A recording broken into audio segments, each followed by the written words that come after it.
Welcome to the Raise Your Bars podcast, where it's all about elevating your life one step at a time. With your hosts, Chris Baker and Al Rattan. Together, we're here to guide you through the transformative journey of self-improvement and success. Have you ever wondered what behaviors and actions you need to change to achieve the results and success you desire in life? Well, you're in the right place. Each episode, we dive deep into the strategies, mindset shifts, and practical steps you can take to raise your bars. From personal development to professional growth, Chris and Al share their expertise, experiences, and the occasional tough love, all designed to empower you to reach your full potential. So, whether you're looking to make a big change or simply fine-tune your path to success, grab a seat and let's raise those bars together. Now, let's welcome your hosts, Chris Baker and Al Rattan.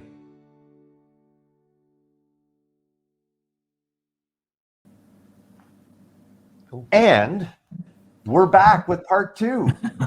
We're back with part two of the Raise Your Bars podcast. I hope you caught last week's episode. This is one continuous conversation, but we're releasing it in two episodes. And I'm here in Toronto with Chris Baker, my good friend and business partner. And we have special guests again for the second week here, Coach Jay Goff, who's become a dear friend of ours since 2017. But we all met because of Coach Giroux, who brought us together for a study of Think and Grow Rich back in August 2017. And again, gentlemen, thank you for being a part of our podcast. And we're going to continue our conversation on desire.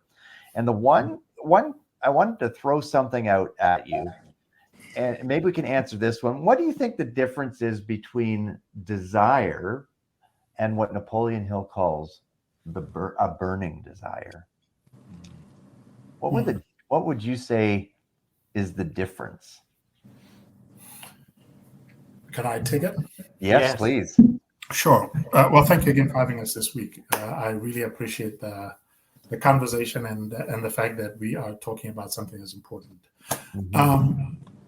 I think everything has a certain level of depth that we give it. And I think it's the aptitude of the energy that we give it. I think when we talk about your question, it is the desire that we have sat with, we've wrestled with, we've accepted, and we also challenged with. Because until you make something familiar, it's just nothing but an idea. Feels good. So to me, really, it was the difference is you've taken it and you've wrestled with it and you've worked it and you've gotten clarity and you've pruned what doesn't need to be pruned, and now this is an expression, a daily expression of who you are in everything you do. So to me, it's a deeper level of desire. If you ask me, it's a desire that has got work behind it. Jay, what about your thoughts on desire versus burning desire? I really,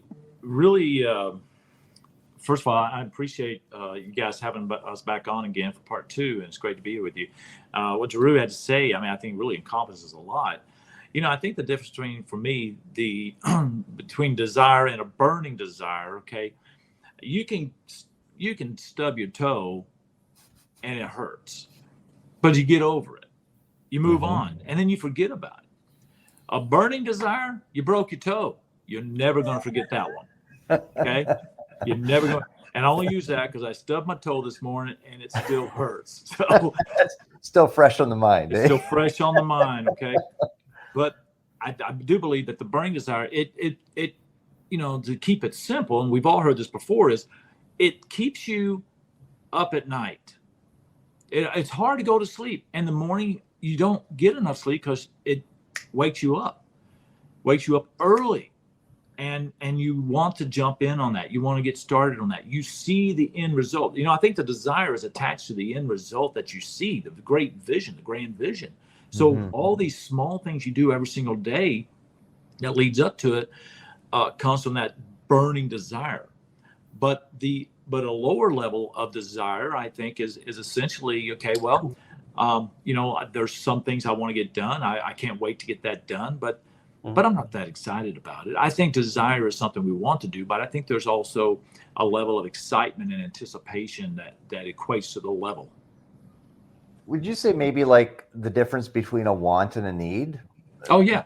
Like, yeah, I want this, or I need this. I need to make the difference. I need to impact these people. I need to, that's that fire burning within you to go out and achieve that which you desire. Yeah, I think it's something, somebody comes to mind that had mentioned, that had said this before, not here, but we've all heard it. We have heard this before because we're in this industry, right? Tony Robbins says it's got to become your must. When it's a must, when you want to do it, when you feel the need to do it, but it's a must. It's like this. To get a flu shot, you need to get a flu shot. Okay. I don't know how you feel about shots, but let's say you need to get a flu shot. You don't really want to get a flu shot. But when you understand the purpose and reason why, it becomes your must, so that you can be healthy and so that you can help others around you to stay healthy, at least that you're not infecting them. So it becomes a must. So that's one example of that. So that's where the need is determined into the must. Some people have a need based on selfish desires. Selfish. Yeah. Okay, how does that help you? How does it help others? I think it's okay to have some selfish desires. We got to take care of number one if we are to take care of anybody else. And fill those needs that we have, but I think there's an evaluation of exactly what level of need is it. Is it a need? Is it a want? Is it a must? So I think must would be the third level to that. Okay. Yeah, I listened to all of this and there's some great points, right? And I think there's a truth in the fact that it could be different for each of us, right? Yeah, if we're honest. Yeah. But I like the depth that Drew was talking about, and I think again, are we looking width, like broad, or are we looking deep, right? And again, I think that we could have wide desires, right? Which would be maybe those shiny object syndromes a little bit, those distractions and things that we all see. And so in the moment, we're like, yeah, I really want that, right? But the deep desire is the thing that really drives us and keeps us going, right? And again, that thing that, like you say, that keeps you up at night, that you keep coming back to, and it's like, I need to do this, right? It's in my core. It's the other ones may be the symptoms, but this is the core. This is the really what we've got to get right. And then everything else, like you say, it will follow that, and they will be things that, because we need those short-term gains, right? We need those low-hanging fruit, those wins, and sometimes we need those distractions, right? And that's healthy, I think, as long as you're managing it and you're working towards that overall. Right. So I like that, and I think, I look at the wants, right? Do you truly want it, or do you want it because you think it's the right thing to do, right? In which case it's not really a desire, right? You think, oh yeah, well, everybody says I should do this, so I really should do that. Like going to the gym, right? I go to the gym because I need to get fit, right? Do I want to go to the gym? Or I get a gym membership to say, hey, that's a desire. I want to get fit, but do I really want to get fit, or do I just want to get fit? Yeah, I love the example. Sometimes I say, and I said this with the kids, said this others, is that a need to have or a need to have? Is it a need to do, or is it a need to do? And differentiate those, and then you can determine, okay, where's my priority here? Does it align with my ultimate desire? And so I think sometimes we just have to stop and ask ourselves those simple questions so that we can make a quick decision on what exactly to do. Is it neat to have a 88-inch television, right, to watch the Super Bowl on? I don't have it's neat to have, but is it a need to have? No. So you settle for your 50-inch TV, right? And I think that's the thing in our priorities. So I think it's an adjustment of priority. What exactly aligns with what it is our ultimate desire to do? And so is it a need to have or a need to have? Yeah. Exactly. Drew, you wanted to interject there. Yeah, no, I just really loved what Chris pointed out, because there's, and it's both. I love, Jay, the way you distinguish for us the difference between need, want, and must, and I think that's really where ownership occurs. Yeah. When I must, I take ownership of the outcome. I struggle with the word need, because for me, need comes from a very negative connotation. And so it really boils down to, if I must do it, then I must understand why I'm doing it. Yeah. Right. And then it boils down to, I love what Chris pointed out, because it's the same argument is most of us will go and spend a huge amount of money to buy a BMW that goes from 0 to 60 to 130 miles in 60 seconds. Most of us will never, ever be in any circumstance where you need to drive from 0 to 130. But most of us will spend more money and all that stuff. It's the same argument. You tend to find people who've got a $10,000 stereo in their car and don't even have a $600 radio in their house. Right? Right? Yeah. So there is the things that when you're talking about, do I really need it, or am I doing it because I need to fit into certain things? Am I playing the low level? Is desire therefore? Am I playing the ego game where what I think I need is to satisfy me or to fit into a certain expression or environment? And that to me is where most people end up, that having achieved all those things, you wake up one morning and you had the ladder on the wrong side of the wall. Mm-hmm. Like you've been climbing the wrong side. So really, I think it's how do we really get clear about what desire is? And I think the greater question I want to throw back to you guys is, so does desire look the same at beginning, mid, and accomplishment? Does it evolve? Does it change? Does it remain, to use Chris's word, does it remain a core, or does it evolve as you evolve and circumstances change? What is your thoughts? Well, I'll jump in first of all and say, 100% it evolves, right? Because as our level of awareness increases, therefore the depth becomes greater, right? And I think if it doesn't evolve, there is a danger that we can go into this thinking, hey, this is our level of desire, and then guess what? We achieve it, and then what? Right? Like John says, does it evolve or does it grow? According to you, does it evolve or does it grow? I think it evolves. Is it the same thing? Is it a different thing? I don't know. Right? Well, evolving means I could evolve from light to dark, whatever. I mean, I've always changed, right? Yeah. To me, when that's how you interpret that. Does the core change?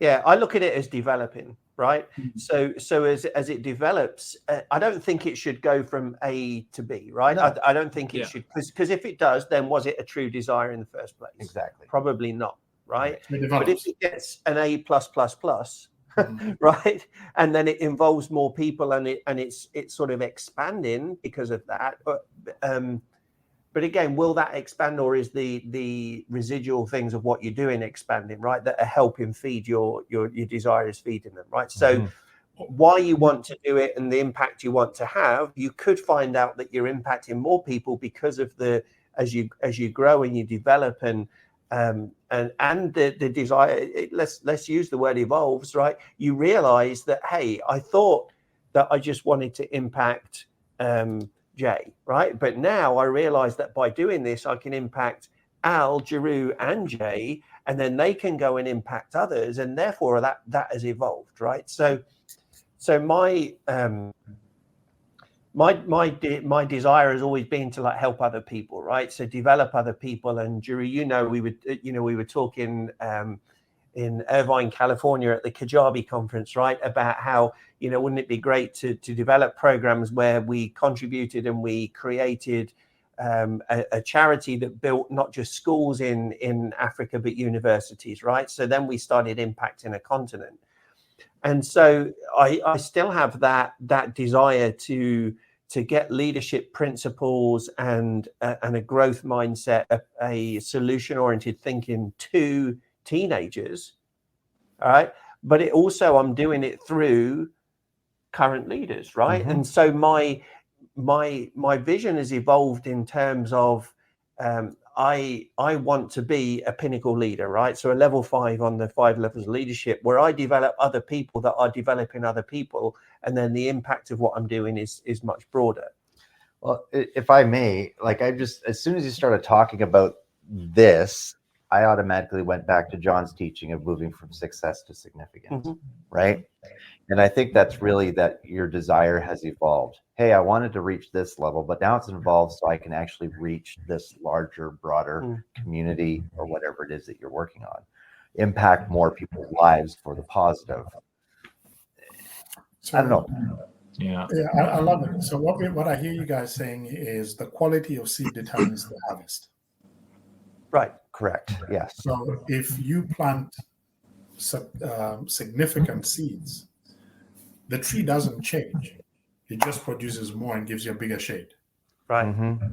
So what we're saying is that if we get really core to the desire, according to what you're saying, Chris, and stay true to that, its truest expression is the development. Right. That's good. Yeah. That's good. And I love that, about the the expression of the tree, because the whole time I was thinking about, not only do we want to impact other people's lives and everything that we're doing, we want to create in them an opportunity that when we plant a seed and it blossoms in this big, beautiful tree, and now we've impacted others, those trees plant seeds. And so those seeds create a whole forest. And so the goal is in everything that all of us are doing is not just to impact the individual, but to impact the people that individual has influence over. And that's building that up. Yeah. So I know when I was a military leader, one of the things I was responsible for is training leaders to lead well, but then training them how to develop leaders. It wasn't just now you're a great leader, now go to work. It was now you're a great leader.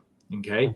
Go and develop leaders. And I think that's what we want to do as coaches and trainers and influencers is, what am I doing that's going to increase not just my influence, but help them build their influence and build that impact. So we can plant a seed like Johnny Appleseed did, right? But next thing you know, you got a whole grove of apples, and we want to go for the full orchard. Okay, hey, so let me. I'm going to wrap up. Bring it in for a length. We're getting some echo from somewhere. You notice that? Yeah. That's going to be it. Anyways, I want to read a statement to you. It's 3 words, and I want to get your insight and advice in that. And that's how we'll close things out here, because we're coming up to another 20 minutes here. Desire attracts opportunity. Desire attracts opportunity. Drew, what are your thoughts on that? I think that's a law.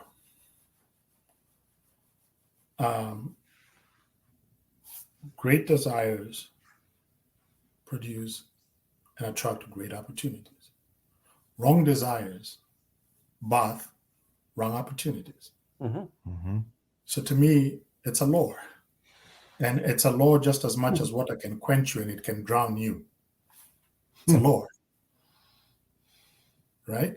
And so I think, therefore, the quality of opportunities will always be a reflection of the clarity of a desire.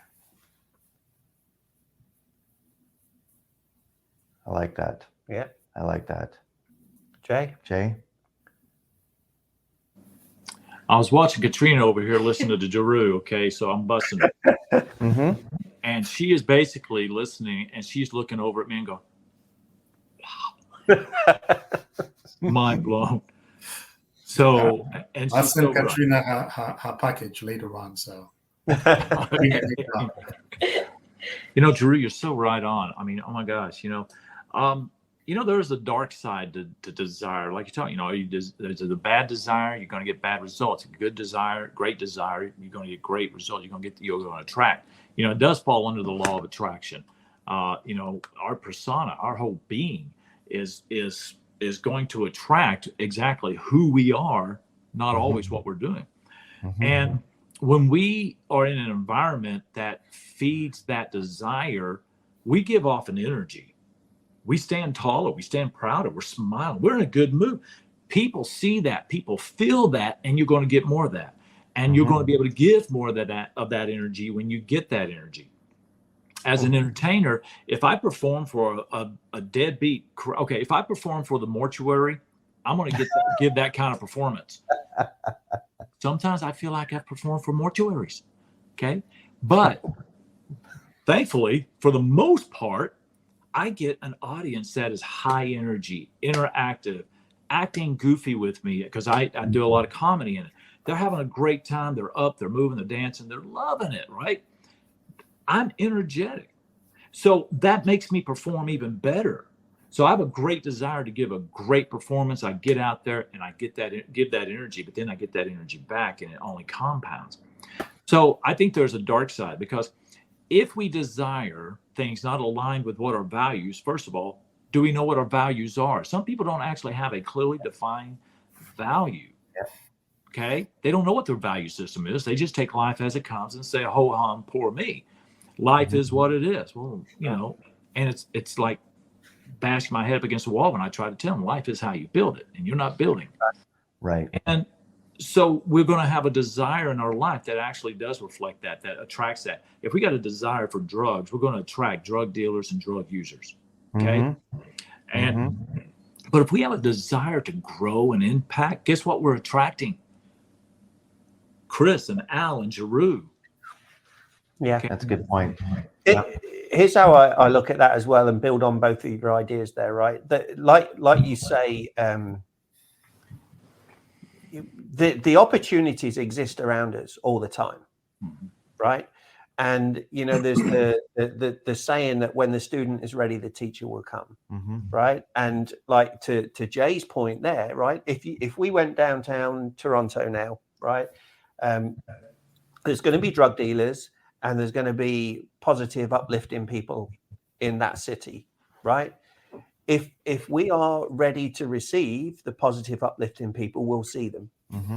If we're not, we'll see the drug dealers, right? Yes. And so I think the desire is what opens our eyes, right? The desire opens our eyes. And again, to use another analogy that we're all familiar with, it's like those radio frequencies, right? They exist all around us, but if we don't tune in to the right frequency, we're not going to hear it. Exactly. Right.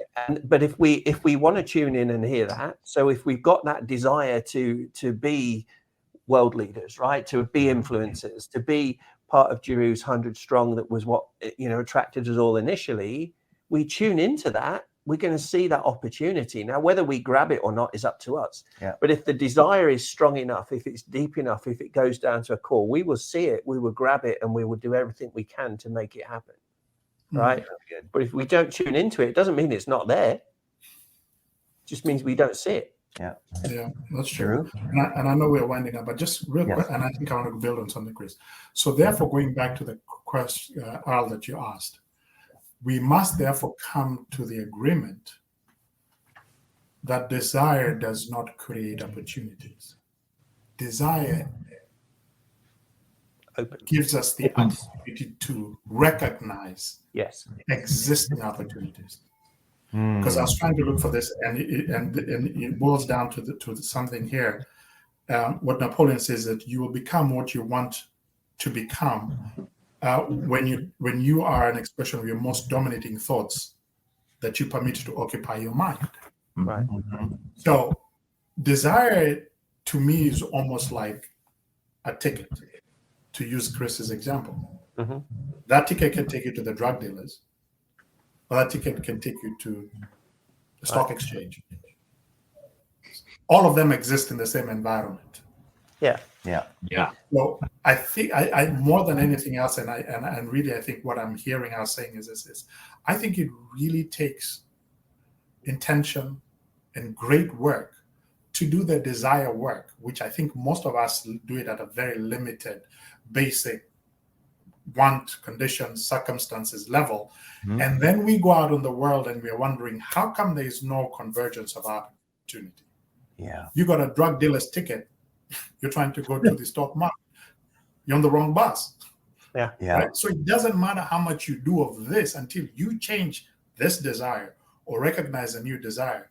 Only then will you realize that the stock market has always existed. You were just focused on something different. It was not the most dominating thought. Right. Mm-hmm. So does it create it? I don't know whether it creates. I think it exists. I think it just opens our eyes, brings awareness to an expression of itself through opportunity. Yeah. So See, most people live under the impression that you have to see it to believe it, right? Whereas I think those of us that have got that desire and are the growth-minded mindset will know that when you believe it, you'll see it. Mm-hmm. Well, that's what, one of the Napoleon's chapter 2. We could talk about this for all day. We don't have all day, but that's where the faith comes in, right? Right. Yeah. Mm-hmm. So, anyways, I just like let's get Jay. Seek a final thought. 30-second wrap up. Final thought, Jay. 30 seconds. Wow. I know it's going to be challenging for you. It's going to be challenging for you, Jay. It is. And we are picking on you now. We are picking on you. So you're giving me 25 seconds now, okay? Just okay, you will claim back your time. I'm talking about time. Okay, so I think what Chris was saying when I was just, sometimes you have to see it to believe it or believe it to see it. I think sometimes we can see things in our mind's eye, create that vision, and then create a belief upon that vision that we have formulated. I believe that if you can see it in your mind's eye, you can become a believer of that. You don't have to see it physically, but you can see it in your mind. And once you do that, then you can start building it. You can believe it until you do get it. It's kind of borrowed belief. Okay. Time. Okay. What? That's it? That was great job. That was less than 30 seconds. Thank you. Drew, 30 seconds. Here's, I think my notion is,